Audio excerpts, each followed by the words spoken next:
Welcome to our channel. Today we how to save with the Amex Blue Card step by step clearly. Begin by applying for the American Express Blue Card online. Visit the official American Express website for eligibility requirements. Ensure you have your personal and financial information ready. Fill out the application form completely and accurately. Once approved, familiarize yourself with the card's benefits. Note the cashback rate on purchases, typically 1 to 2%. Take advantage of any introductory offers, such as bonus cashback. Understand the rewards program and how points can be redeemed. Track your spending categories to maximize cashback opportunities. Use your card for everyday purchases, like groceries and gas. Pay your balance in full each month to avoid interest charges. Set up automatic payments to ensure you never miss a due date. Monitor your account for special promotions or offers.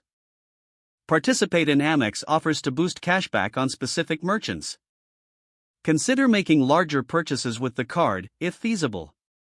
Use your card when traveling to benefit from no foreign transaction fees.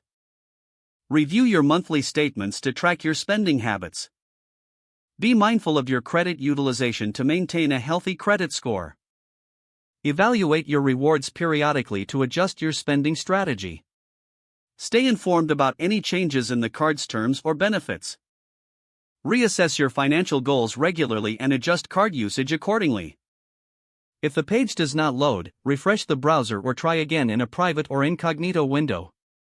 Make sure you are using the correct email address, then retype it carefully to avoid small typos.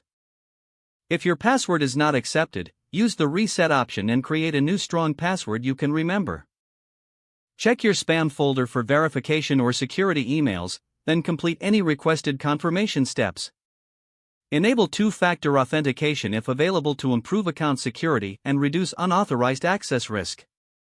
After signing in, review your profile details so your contact information and settings are accurate and current. If you see an error message, note it down and try again after restarting your device and internet connection. Don't forget to like this video and subscribe to our channel for more step-by-step tech guides.